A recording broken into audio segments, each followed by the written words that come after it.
प्रिय भक्तों, तुलसी माँ को जल देते समय बोलने चाहिए। यह 3 शब्द सभी मनोकामनाएं पूर्ण हो जाती हैं। आज की इस वीडियो में हम जानेंगे तुलसी माँ के पौधे को जल देते समय क्या बोलना चाहिए। एक बार की बात है, भगवान विष्णु आराम कर रहे थे। तभी वह माँ लक्ष्मी आई और माँ लक्ष्मी ने भगवान विष्णु से तुलसी माँ को जल देने का महत्व पूछ लिया था। तब भगवान विष्णु ने उन्हें उसका महत्व सुना दिया था।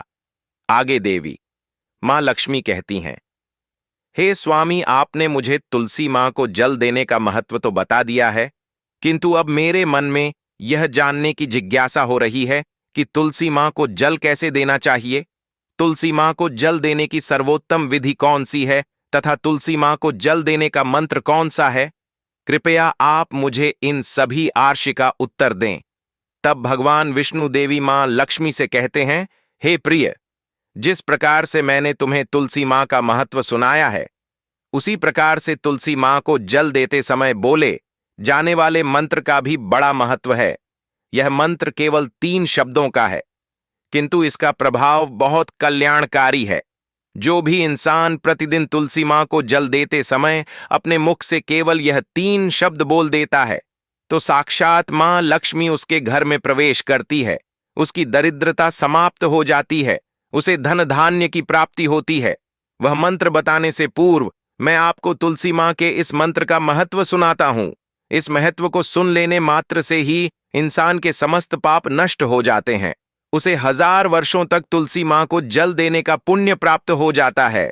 इसीलिए देवी लक्ष्मी, आप इस कथा को ध्यान से पूरा जरूर सुने। देवी माँ लक्ष्मी कहती हैं, हे प्रभु, मैं इस कथा को पूरा अवश्य सुनूंगी। आप मुझे तुलसी माँ के मंत्र का महात्म सुनाइए। भगवान विष्णु कहते हैं, हे देवी लक्ष्मी, दक्षिण में एक अत्यंत शोभायमान नगरी थी। उस नगरी में रमेश नाम का एक खोटी बुद्धि का ब्राह्मण रहता था। पापियों का तो वह शिरोमणि था। उसका जन्म एक ऐसे ब्राह्मण परिवार में हुआ था जो पाप कर्म करने वाले शास्त्र ज्ञान से शून्य थे। वह जन्म से तो ब्राह्मण था, किंतु कर्म से वह अत्यंत दुराचारी था। वह न पूजा पाठ करता, न ध्यान करता, न जप, न हवन और न ही मेहमानों का सत्कार करता था। उसके द्वार पर आए मेहमानों को बिना दान किए ही क्रूरतापूर्वक भगा देता था। स्त्री लंपट होने के कारण वह सदैव ही पराई स्त्रियों में आसक्त रहता था। उसे मदिरापान करने की भी आदत थी। साथ ही वह मांस खाया करता था। वह दिन में खेत में काम करके पत्ते बेचकर जीविका चलाया करता था और रात में वेश्याओं का सेवन करता था। इस प्रकार से उस ब्राह्मण ने अनेक वर्षों तक जीवन व्यतीत किया। फिर एक दिन वह दुर्बुद्धि रमेश बेचने के लिए, पत्ते इकट्ठा करने के लिए एक आर्षि की वाटिका में घूमने लगा और पत्ते तोड़ने लगा। तभी एक काल रूपधारी काले सर्प ने उस ब्राह्मण को काट लिया और उसी समय पर उसकी मृत्यु हो गई। उसके बाद 2 यम के दूत उसे लेने के लिए उस स्थान पर प्रकट हुए और उसे उठाकर यमलोक ले जाने लगे। मार्ग में वह यमदूतों के सामने बहुत विलाप करने लगा, हे दूतों, मुझे कहां ले जा रहे हो? मुझे छोड़ दो, मेरे प्राण बख्श दो। किंतु यमदूत उसे यह कहते हुए ले जाने लगे, अरे दुष्ट ब्राह्मण, तेरे पाप कर्मों के कारण तुझे सांप ने काट लिया है। अब यमदेव तुझे अवश्य घोर नरक में डाल देंगे। फिर यम के दूत उस ब्राह्मण को लेकर यमलोक पहुंचते हैं और यमदेव के सामने खड़े हो जाते हैं। चित्रगुप्त उस ब्राह्मण का लेखा जोखा निकालते हैं और यमदेव से कहते हैं, हे धर्मराज, इस ब्राह्मण ने बचपन से लेकर मृत्यु तक पाप ही पाप किया है। इसने कभी कोई पुण्य का काम नहीं किया है। फिर धर्मराज अपने दूतों से कहते हैं, हे दूतों, इस घोर पाप करने वाले ब्राह्मण को उठाकर ले जाओ और इसे नरक में डाल दो। फिर यम के दूत उस ब्राह्मण को ले जाते हैं और नरक की भयंकर अग्नि में धकेल देते हैं। अनेक वर्षों तक नरक में सजा भुगतने के बाद उस ब्राह्मण को दूसरे जन्म में एक बैल का शरीर मिलता है। बैल का जन्म पाकर वह बोझ उठाने का काम करने लगा। उसका मालिक उससे दिन रात काम करवाने लगा। फिर जब उस बैल की शक्ति कम हुई तो उसके मालिक ने उसे एक लंगड़े आदमी को बेच दिया। उस लंगड़े आदमी ने उस बैल को खुद का बोझ उठाने के लिए उपयोग किया। वह उसकी पीठ पर बैठकर घूमा करता था। इस प्रकार से उस बैल ने 8 वर्ष तक उस लंगड़े आदमी का बोझ उठाया। फिर एक दिन वह लंगड़ा आदमी उस बैल की पीठ पर बैठकर किसी ऊंचे पर्वत पर जाने लगता है। उस पर्वत पर बहुत देर तक चढ़ने के कारण वह बैल बहुत थक गया, उसकी शक्ति क्षीण हो गई और कुछ समय बाद वह बैल बहुत जोर से मूर्छित होकर जमीन पर गिर पड़ा और अंतिम सांसें लेने लगा। तभी वहां पर खड़े लोगों को उस बैल पर बड़ी दया आ गई और वे उसके मुख में पानी डालने लगे। फिर उन लोगों में एक पुण्यात्मा व्यक्ति था। उसने उस बैल का कल्याण करने के लिए अपना पुण्य उस बैल को दे दिया। उसे देखकर अन्य लोगों ने भी अपना अपना पुण्य याद करके कुछ पुण्य उस बैल को दे दिया ताकि उसे मुक्ति मिल सके। उसी भीड़ में एक वेश्या भी खड़ी हुई थी। सभी लोग अपना पुण्य उस बैल को दे रहे थे। यह देखकर उस वेश्या ने भी अपना पुण्य उस बैल को दे दिया। कुछ देर बाद उस बैल की मृत्यु हो जाती है। फिर उस स्थान पर यमदूत आते हैं और उस बैल के शरीर से उस ब्राह्मण की आत्मा को निकालकर यमलोक ले जाते हैं। यमलोक ले जाने पर उसे यमदेव के सामने खड़ा किया जाता है और फिर चित्रगुप्त उसका लेखा जोखा देखते हैं तो वे आश्चर्य में पड़ जाते हैं। उस वैश्या के द्वारा उस बैल को दिया हुआ पुण्य बहुत बड़ा होता है।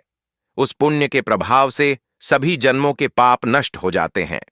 फिर यमदेव उस ब्राह्मण के सभी पाप क्षमा करते हैं और कहते हैं, हे ब्राह्मण, उस वैश्या ने तुझे अपना पुण्य देकर तुझ पर बड़ा उपकार किया है।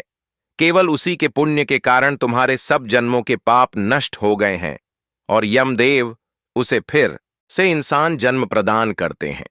इस बार वह पृथ्वी पर आकर एक उत्तम ब्राह्मण कुल में जन्म लेता है।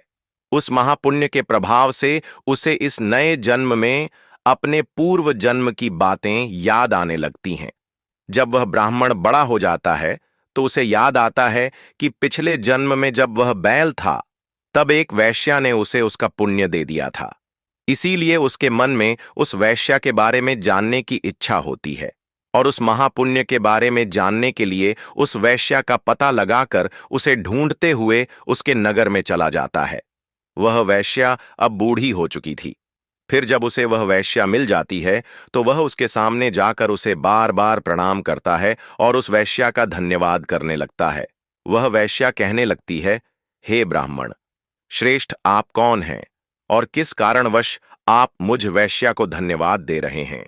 मैंने आपका कौन सा कार्य किया है जो आप मुझे नमस्कार कर रहे हैं? तब वह ब्राह्मण कहता है, हे मां, मैं वही बैल हूं जिसे तुमने अपना पुण्य दे डाला था।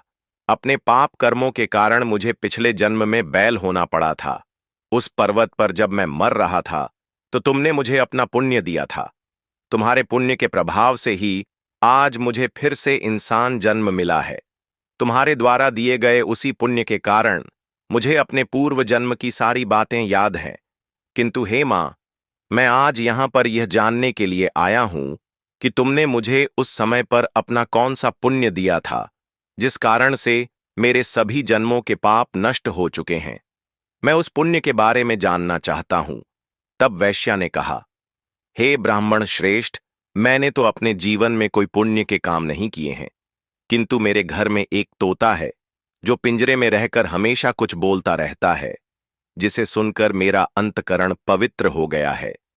उसी तोते के द्वारा बोले गए मंत्र का पुण्य मैंने तुम्हें दान में दिया था। फिर वह वैश्य और वह ब्राह्मण उस तोते के पास जाते हैं और उसे पूछने लगते हैं, हे शुक, तुम कौन सा मंत्र बोलते रहते हो जिससे हमारे जीवन का उद्धार हुआ है? यह मंत्र तुम्हें किसने सिखाया और इस मंत्र का क्या अर्थ होता है? तब उस तोते ने अपने पूर्व जन्म का वृतांत सुनाना आरंभ किया। वह तोता कहने लगा, हे ब्राह्मण श्रेष्ठ, पिछले जन्म में मैं एक ब्राह्मण था। मैं अपने ज्ञान के अहंकार में अंधा हो चुका था। मैंने कभी गुरुजनों का आदर नहीं किया, सदैव ही उनका अपमान किया।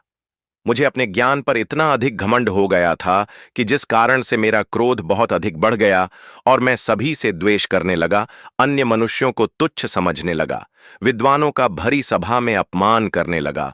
फिर कालांतर में मेरी मृत्यु हो गई और मुझे यमलोक ले जाया गया। पूज्य जनों और गुरुजनों का अपमान करने के कारण मुझे तोते के कुल में डाल दिया गया और मेरा जन्म एक तोते के रूप में हो गया। मेरे पाप कर्मों के कारण छोटी अवस्था में ही मेरा अपने माता पिता से हो गया। फिर मैं पेड़ की डाल पर बैठकर रो रहा था तो उसी स्थान से कुछ मुनि जा रहे थे। उन्होंने मेरी दयनीय पुकार सुनी और मुझे लेकर अपने आश्रम में चले गए। वहां उस आश्रम पर उन्होंने मुझे एक सुंदर पिंजरे में रखा और मेरा अच्छी तरह से ख्याल रखा। वे मुझे प्रतिदिन भोजन दिया करते थे और पढ़ाते थे। उस स्थान पर वे आर्षि मुनि, उनकी स्त्रियां और बालक सभी प्रतिदिन तुलसी मां के पौधे को जल देते थे और उसके सामने एक मंत्र का जाप करते थे। उन्हीं के मुख बार बार उस मंत्र को सुनकर मैंने उसे रट लिया और तभी से मैं उस मंत्र को जान गया हूं और वही मंत्र मैं दिन रात बोलता हूं। उस मंत्र के प्रभाव से मेरी कभी मृत्यु नहीं हुई और मेरी आयु 100 वर्ष की हो गई और मैं इतने वर्षों तक जीवित रहा। इसी बीच एक रात को एक चोर उस स्थान पर आ गया और उसने मुझे वहां से चुरा लिया और फिर इस वैश्या ने मुझे उस चोर से खरीद लिया। इस वैश्या के घर पर आने के बाद भी मैं उस मंत्र को बोलता रहता था, जिसे सुनकर इस वैश्या का मन भी पवित्र हो गया और ने वैश्या का काम छोड़कर भगवान विष्णु की भक्ति करने लगी। उसी मंत्र के प्रभाव से मेरे पूर्व जन्मों के सभी पाप नष्ट हो गए और उसी मंत्र के प्रभाव से इस वैश्या का भी अंतकरण पवित्र हो गया। हे ब्राह्मण देवता, उसी मंत्र के पुण्य से आप भी पाप मुक्त हो गए हैं। इस प्रकार से तोते ने उस ब्राह्मण को और उस वैश्या को सारा वृत्तांत सुना दिया, जिसे सुनकर वह ब्राह्मण और वैश्या दोनों ही अत्यंत प्रसन्न हुए और फिर वे दोनों ही प्रतिदिन तुलसी मां को जल देकर उस मंत्र का जाप करने लगे। फिर वहता वैश्या और वह ब्राह्मण तीनों उस मंत्र के प्रभाव से दिव्य विमानों में बैठकर विष्णु लोक को चले गए। भगवान विष्णु कहते हैं, हे देवी मां, लक्ष्मी, देखा आपने, केवल तुलसी मां के इस मंत्र के प्रभाव से उस तोते के, उस वैश्या के और उस ब्राह्मण के सभी पाप नष्ट हो गए हैं। इसीलिए प्रत्येक इंसान को रोज तुलसी मां को जल देते समय इस एक मंत्र का उच्चारण अवश्य करना चाहिए। हे देवी, वह मंत्र इस प्रकार है, इसे तुम ध्यान से सुनो। ओम वृंदावन स्वाहा, ओम वृंदावन स्वाहा। भगवान विष्णु कहते हैं कि जो भी स्त्री प्रतिदिन तुलसी मां के समक्ष इस मंत्र का उच्चारण करेगी वह सौभाग्यशाली बनेगी। जो भी पुरुष तुलसी मां के सामने इस मंत्र का उच्चारण करेगा उसे अक्षय धन की प्राप्ति होगी। जिस घर के सामने प्रतिदिन तुलसी मां की पूजा की जाएगी उस घर में साक्षात लक्ष्मी का वास होगा। तुलसी मां का यह मंत्र राज कल्पतरु है। यह समस्त फलों को प्रदान करने वाला है। अतः जो भी तुलसी मां के सामने इस मंत्र का उच्चारण करेगा उसे संपूर्ण सिद्धियां प्राप्त होंगी। स्त्रियों को सदैव ही स्नान करके अपने बाल बांधकर मांग में सिंदूर भरकर प्रतिदिन तुलसी मां को जल देना चाहिए और इस मंत्र का उच्चारण करना चाहिए। रोज तुलसी मां के पौधे की परिक्रमा करनी चाहिए, इससे सभी दोष नष्ट हो जाते हैं। प्रतिदिन शाम के समय तुलसी मां के पास दीपक जलाना चाहिए और लस्सी मां के पास बैठकर भगवान विष्णु की आराधना करनी चाहिए। तुलसी मां के पास दीपक जलाने से इंसान को धन धान्य की प्राप्ति होती है। हजारों अमृत के घड़ों से नहलाने पर भी श्री हरि को उतनी तृप्ति नहीं होती जितनी वे मनुष्यों के द्वारा तुलसी मां का एक पत्ता चढ़ाने से प्राप्त करते हैं। 10,000 गाय के दान से मानव जो फल प्राप्त करता है वही फल तुलसी मां पत्र के दान से पा लेता है। जो मृत्यु के समय अपने मुख में तुलसी मां पत्र का जल पा जाता है वह संपूर्ण पापों से मुक्त होकर भगवान विष्णु के धाम जाता है।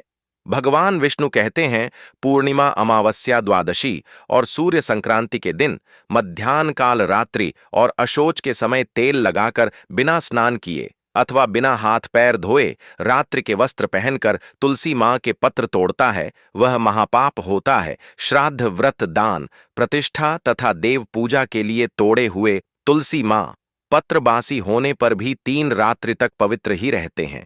तुलसी मां का एक एक पत्ता ना तोड़कर पत्तियों के साथ अग्रभाग को तोड़ना चाहिए। तुलसी मां की मंजरी सब फूलों से बढ़कर मानी जाती है। मंजरी तोड़ते समय उसमें पत्तियों का रहना भी आवश्यक माना गया है। पूज्य भाव से पौधे को हिलाए बिना तुलसी मां के अग्रभाग को तोड़ना चाहिए।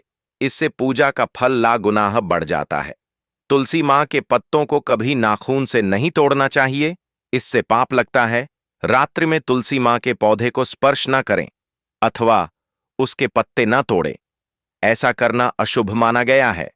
रात्रि में तुलसी मां का पौधा निद्रा अवस्था में होता है, ऐसे में पत्ते तोड़ने पर पाप ही लगता है। गुरुवार के दिन तुलसी मां के पौधे में थोड़ा सा कच्चा दूध अर्पित करें। दूध चढ़ाते समय ओम नमो भगवते वासुदेवाय नमः। इस मंत्र का जाप अवश्य करना चाहिए। तुलसी मां के पौधे के पास शालिग्राम रखें और उस पर तिल चढ़ाएं पूजा में। तुलसी मां और शालिग्राम को दूध में भीगी हल्दी का तिलक अवश्य करें। शालिग्राम पर तुलसी मां पत्र रखकर चंदन लगाना चाहिए। अगर कोई महिला मासिक धर्म से है तो वह तुलसी मां की पूजा न करें। मासिक धर्म के दौरान तुलसी मां को स्पर्श करने से घोर पाप लगता है, इससे स्त्री की दुर्गति होती है। तो भक्तों, इस प्रकार से भगवान विष्णु ने देवी मां लक्ष्मी को तुलसी मां को जल देने के मंत्र का महत्व सुनाया है। यह कथा आपको कैसी लगी, कमेंट करके अवश्य बताएं।